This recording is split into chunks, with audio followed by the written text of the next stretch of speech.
Welcome to Model Kit Stuff. Yes, first impressions day, and we're looking at the Airfix 148 Curtis Tomahawk Mark II. It's an 8-year-old kit that they've re-released in 2024. Let's take a look.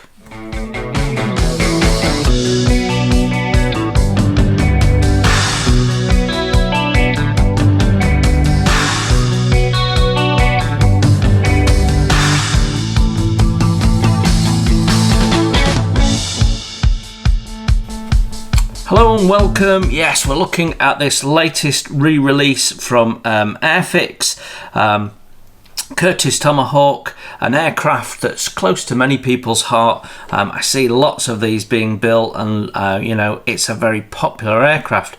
So to get it in 148 scale at a reasonable price, as Airfix always is really interesting. So let's take a look. So we've got the usual sort of box layout, top opening box, thin lid, slightly thicker bottom, but it's still fairly flexible. You have to be really careful storing these because they're not the most robust boxes in the world. On the front here we've got some nice artwork showing two of the aircraft, one of them peeling off amongst the clouds. So yeah, nice, a nice picture. We've got the usual information on the side here, just telling you who it is and isn't designed for. Tells us that it's a 2016 tooling and tells us that this is a 2024 release, made in India, as most of their kits are.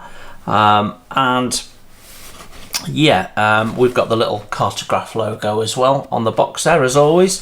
The SU sides emulate what you see on the top, and then on this side here we have a little bit of history, the two paint schemes.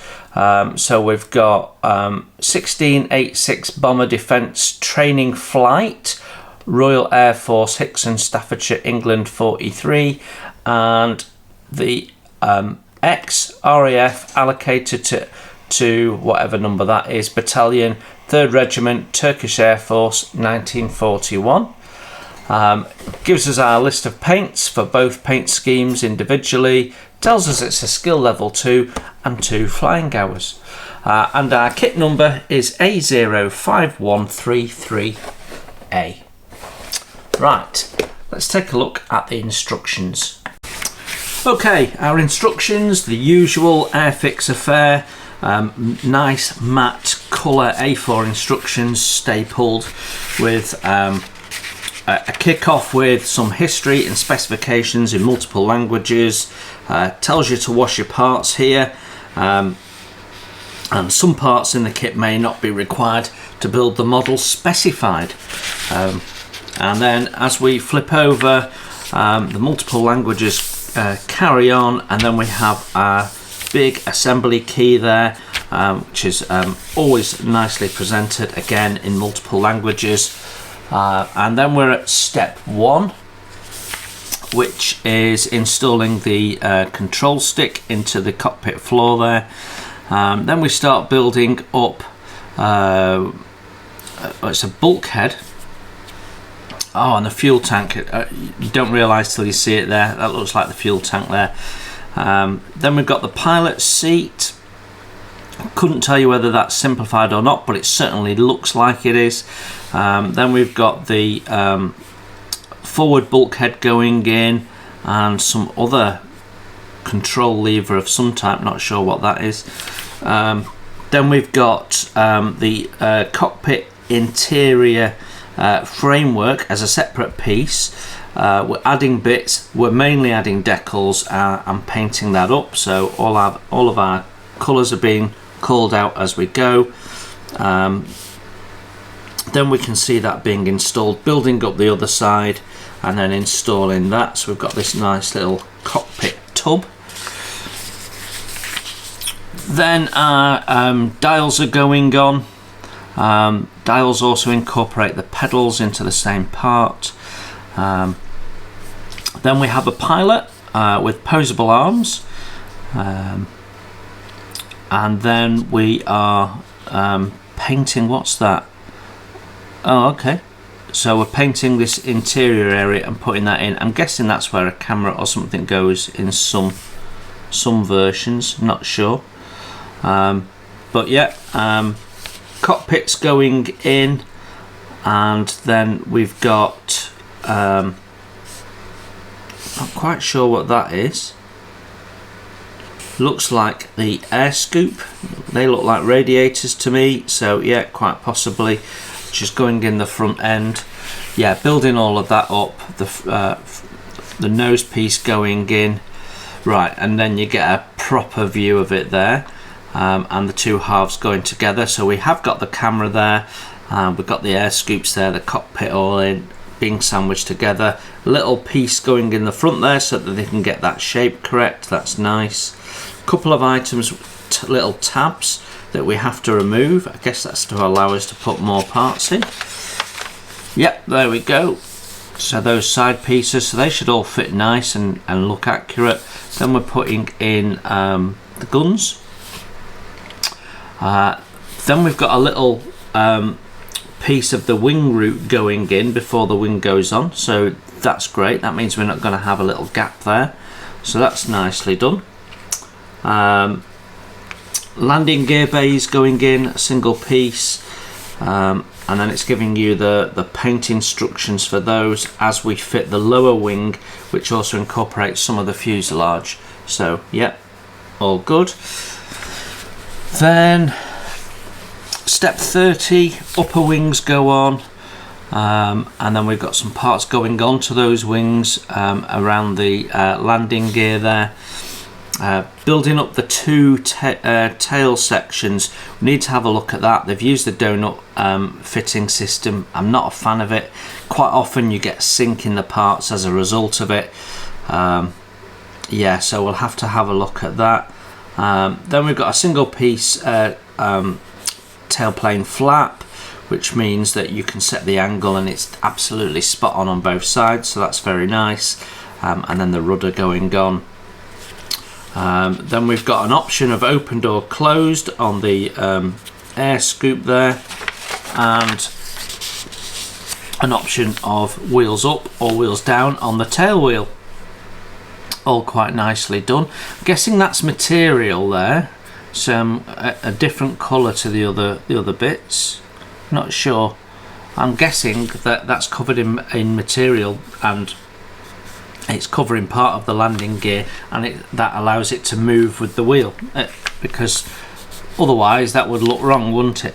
Then we're building up the landing gear. Looks like we've got separate rear hubs, but not right, this is for gear up, so we don't care what the front looks like, so that's nice. Then if you're having it wheels down, we start building up the landing gear. Landing gear doors going in, shows you what that should look like, which is great. And then we've got a separate hub and tyre, and definitely got weighted tyres, so that's nice as well. What we're on, 47. Okay, building up the propeller, so multiple parts. Yeah, okay, so sort of fairly standard way of doing it. You've got that extension piece there that go with the rather than doing a one-piece spinner, they've done two parts. So I don't know if you sometimes have it without the point off, because there's quite an intricate bit of detail there that's just immediately getting covered up and won't be seen. But anyway, then we've got an option to cut out or drill holes if we want wing cannons or not, on both sides. Spinner going on, two exhausts going in. Then we've got the clear part going in the front of the cockpit there, and the two little side window pieces. I'm guessing that was done to give you better visibility over your shoulder. I'm guessing, or I don't know. I'm sure someone watching this will know and will tell me in the comments. And then we've got open and closed canopy options, and then front windscreen going in around that. So 51 steps in all looks very sensible. Let's have a look at our paint instructions.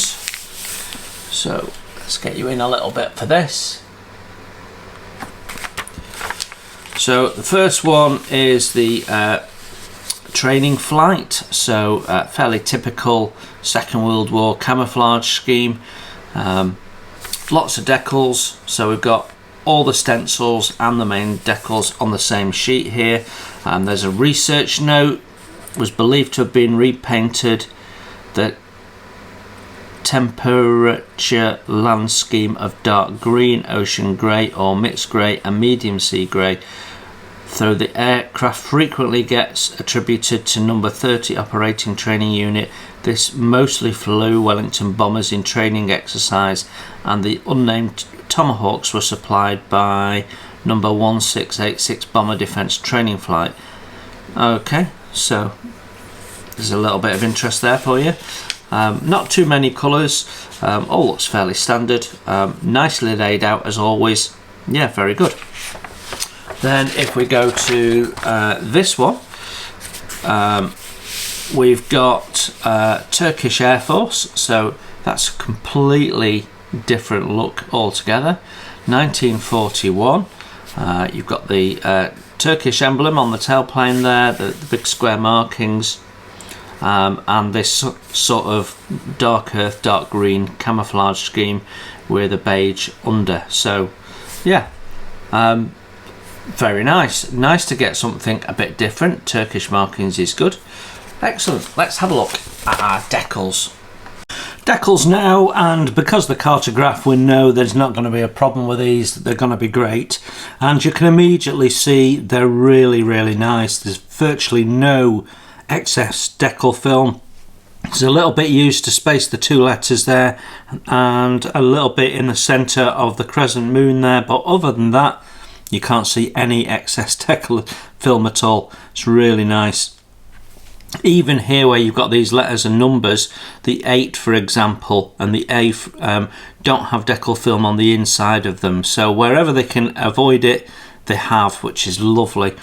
Very nice and crisp, laid out into common A and B, which is very nice. It's always helpful when it's done like that. Obviously we can see there's a lot more on the training flight decals than there is on the Turkish version, and then we've got all the stencils and the anti-slip and what have you, dials and so on the common.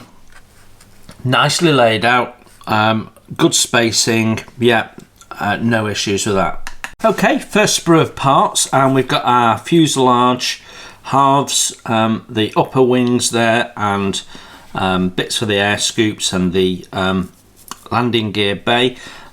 We've got surface detail consisting of panel lines only pretty much on the wings, so there's no rivet detail at all on these.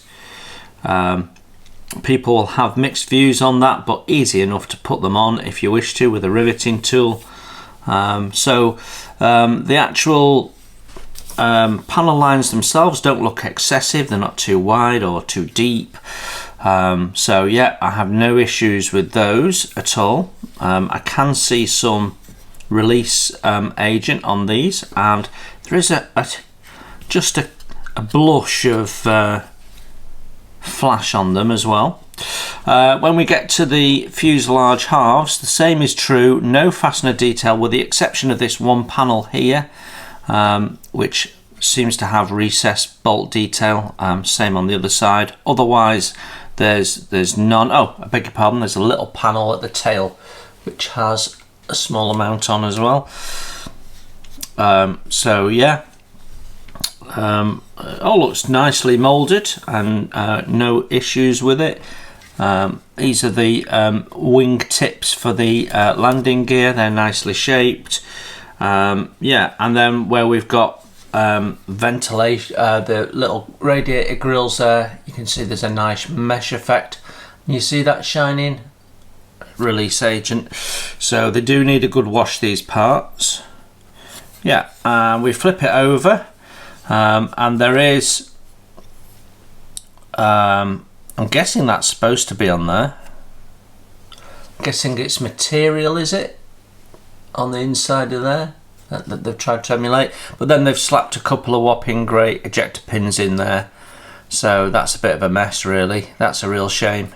Because the recessed, they're pretty... Yeah, it's going to be difficult to clean those up just because of the side walls around it. It's going to be difficult to get in. I mean, obviously it's doable, but it's going to be hard work. Then on the inside of the fuselage, we've got some framework at the back end there. You might see a little bit of that through the camera as it's a clear part, but I don't think you'll see much, if any. And then of course we have framework going on the front there, so we don't need anything there. So all good. There's no issues with sync or anything like that. A little bit of flash on the wing tops, but it's minor. Heavy seam, really. Yeah, not bad. Next sprue, we've got the lower wings, we've got the wing roots there, the little nose bit on the fuselage where the guns go, tail. We've got some parts that aren't used. We're not using the drop tank there. And then we've got our propeller, which is absolutely greased up. Look how shiny that is with release agent. There's tons of it on there. So those people that say you don't need to wash your parts, sorry, you do. Right, and then we've got the parts for the spinner. So that's nicely done.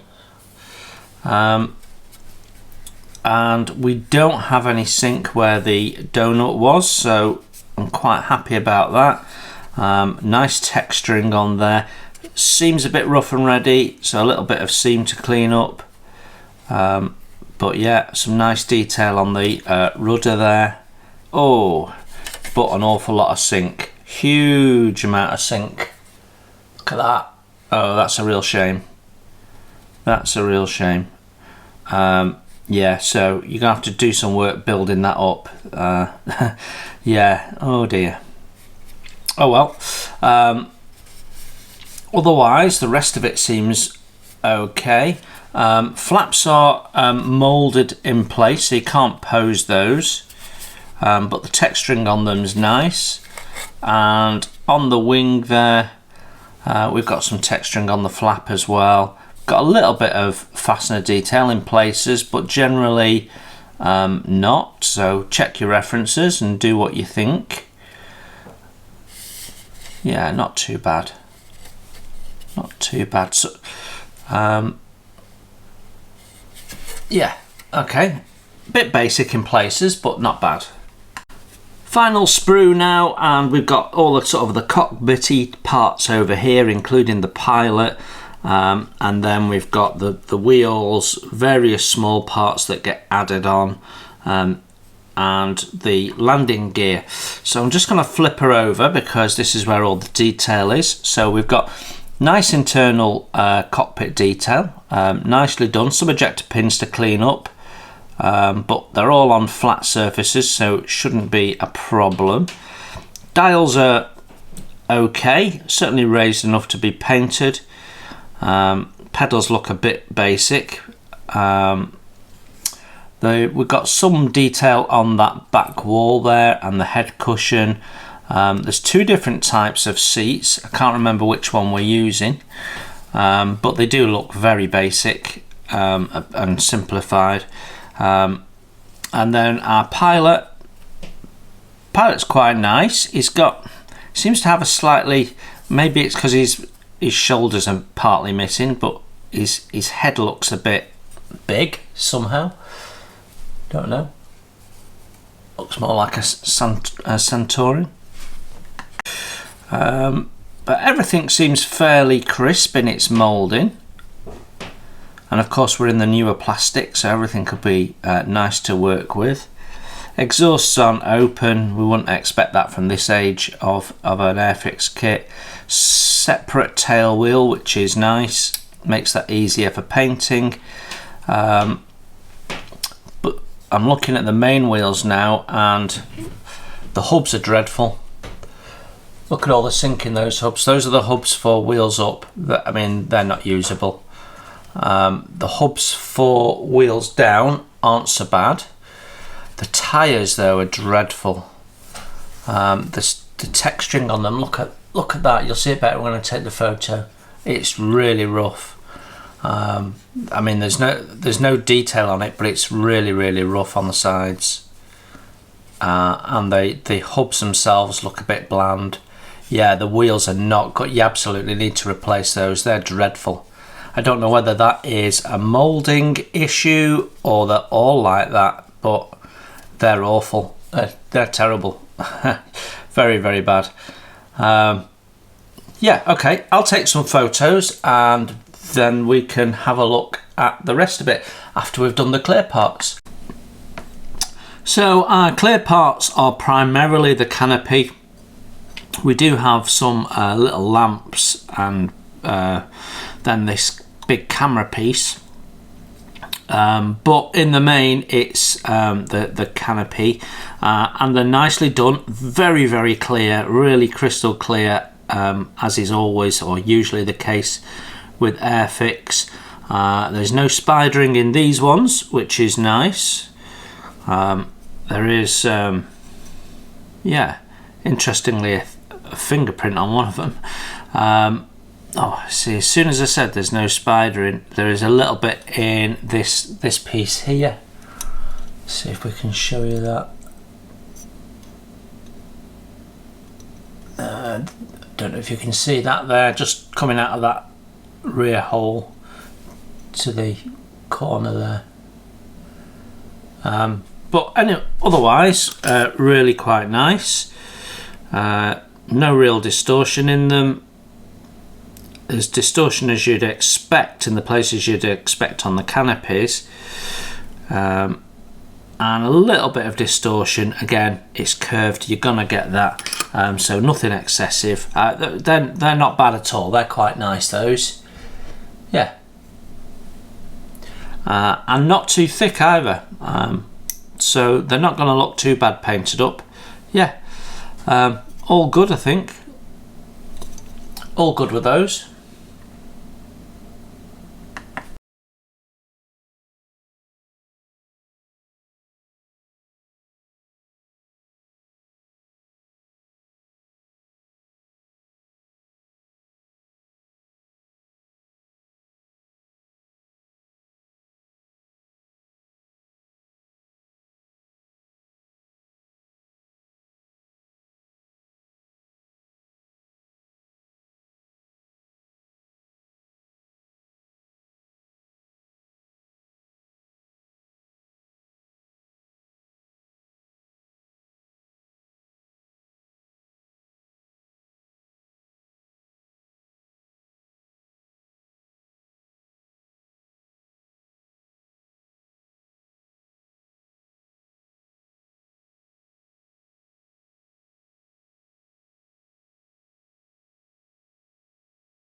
Well, there we have it, Airfix's re-release of the Curtis Tomahawk Mark II in 1:48 scale.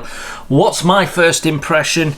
Yeah, it's okay. Is my quick summary. Packaging could be better. The box is a bit flimsy. They seem to be getting thinner, particularly the base. So I'm a bit worried about this crushing in a long-term stash. And then everything in one bag, though it didn't cause us any problems. I might have seen a little bit of pitting where two parts have been rubbing together, but I wasn't sure, so I didn't mention it. And it certainly wouldn't, it would disappear as soon as you're primed. So, you know, stuff it all in one bag, it's not just common for Airfix, it's common for a lot of people. So, yeah, but it slides around in the box and all that sort of, all the stuff we've mentioned many times. So it's okay, but it could be better. Instructions, fabulous, best in class Airfix instructions for me. They're dead easy to follow, they make sense, build sequence is good. They take you through things in detail. There's no guesswork. There's nothing left for you to fill in with your imagination. They're just good instructions. And the paint instructions, likewise, really, really good. Nice, clear, you see all the angles. Plenty of decals, cartograph decals, so they're market leading decal manufacturer, so you're not going to have any issues with putting the decals down, and they're going to look great when they're on, and you've got plenty of them because you've got all the stencils as well. So in terms of detailing the after finish, yeah, really, really nice. Plastic parts, in the main, okay, possibly a little bit bereft of detail. I don't know enough about the aircraft to say specifically what and where, but it just overall gave you that slightly simplified feel. Whether that's just because we didn't have all the fastener detail, I mean, maybe that's correct. I really don't know. But it was let down by the really shoddy moulding. Now, I don't know whether this is just a bad example or not, but the wheels completely not usable, shouldn't even go out like that. I mean, that is not acceptable. They're just really, really bad. They're lumpy, they're bumpy, they're full of sink. I mean, they're terrible. It's sorry, but a 2024 kit release should not come out to you like that. Simply not good enough. And then we have loads of sink in the tail as well, which is going to be very hard to sort. A lot of less experienced modelers won't be able to work through that. It's a big old job because you've not only got to build the sink back up to level, you've got to put all the texturing back in as well. So yeah, so actually the word for this kit is disappointing, because if this was my kit, and it's not, it's been lent to me so I can do the review. If this was my kit, I'd be sending it back and saying I want my money back and it replacing with one without those faults. Or if that is how they all are, I'd be sending it back and just asking for my money back, because it's just not acceptable. And you've got to start pushing back on manufacturers that do this. I mean, Airfix, unfortunately, right now has a reputation for doing beautiful, beautiful models, but not backing it up with their quality control at the manufacturer. So I don't know whether this is one that slipped through the net, or whether this is what all of them are like, and it's a fault with the mould that's not been cleaned and up and tidied up properly. But yeah, this it shouldn't come out to the consumer like that. It shouldn't, because you build that and you put those wheels on it and it's gonna look dreadful and it's gonna spoil the look of it, and you've spent good money on something that, you know, doesn't look as it should when it's done. What we're looking for is no sink in those hubs, and looking for nice smooth tires. Now, you might be able to sand it all out, but it's not the point.